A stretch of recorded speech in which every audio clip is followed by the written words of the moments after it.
दिल्ली के शहादा इलाके का एक सामान्य से दिखने वाला फ्लैट। रोजमर्रा की हलचल के बीच किसी ने कभी नहीं सोचा था कि इस फ्लैट में कुछ ऐसा हो सकता है जिसे सुनकर पूरे मोहल्ले के रोंगटे खड़े हो जाए। लेकिन कई बार लोगों ने इस फ्लैट से अजीब अजीब आवाज़ें सुनी। कभी दरवाज़ा अचानक खुलने की आवाज़, कभी किसी की धीमी सी चीखें, मगर किसी ने ध्यान नहीं दिया। फिर उस बुधवार की शाम कुछ अलग हुआ। फ्लैट की घंटी बजती है।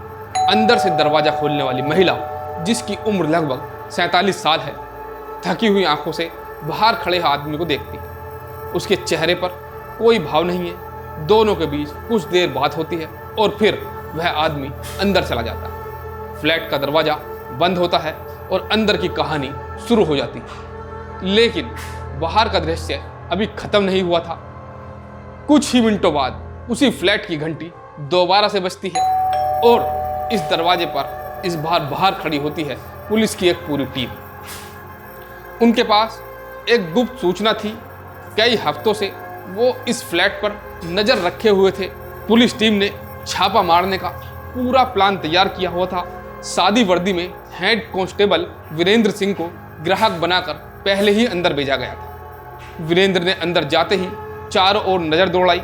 हर कोने में अजीब सी चुप्पी थी। लेकिन फ्लैट के दरवाजों के पीछे छुपा एक गंदा खेल सामने आने वाला था।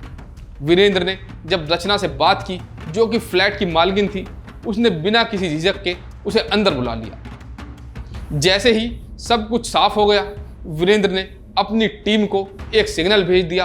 पुलिस तुरंत फ्लैट के दरवाजे पर दस्तक देती है। दरवाज़ा खुलते ही टीम अंदर घुसती है। कुछ ही मिनटों में रचना और उसके साथ मौजूद 2 अन्य महिलाओं को भी पुलिस ने अपनी हिरासत में ले लिया था। जब पुलिस इन तीनों महिलाओं को लेकर बाहर आई, तब तक फ्लैट के बाहर भीड़ जमा हो चुकी थी। लोग फुसफुसा रहे थे, क्या चल रहा है, पुलिस क्यों आई है। हर कोई इस फ्लैट के अंदर की सच्चाई जानना चाहता था। लेकिन किसी को इस बात की बिल्कुल भी भनक नहीं थी कि अंदर क्या चल रहा था। किसी को कोई जवाब भी नहीं मिल रहा था। जांच में सामने आया कि रचना पिछले 2 साल से इस फ्लैट में किराए पर रह रही थी और उसने इस फ्लैट को वेश्यावृत्ति का अड्डा बना रखा था। वो अपने मोबाइल पर रोजाना व्हाट्सएप स्टेटस पर महिलाओं के फ़ोटो लगाती थी, तस्वीरें अपलोड करती थी। फिर ग्राहक उन फोटो को देखकर रचना से संपर्क करते थे। सौदा तय होते ही ग्राहक को फ्लैट पर बुला लिया जाता था।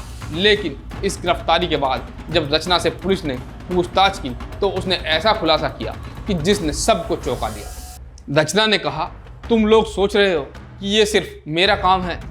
नहीं, मैं अकेली नहीं हूँ। यहाँ का हर आदमी, हर दरवाज़ा इस गंदे खेल का हिस्सा है। तुमने सिर्फ मुझे पकड़ा है, असली लोग अब भी आज़ाद घूम रहे हैं। रचना की ये बात पुलिस को नए सिरे से सोचने पर मजबूर कर देती है। अब सवाल उठता है कि क्या रचना इस रैकेट की असली सरगना है या इसके पीछे और कई बड़े चेहरे छुपे हैं। पुलिस इस बात की तहकीकात कर रही है कि इस धंधे में कितनी और महिलाएं शामिल हैं और क्या रचना ने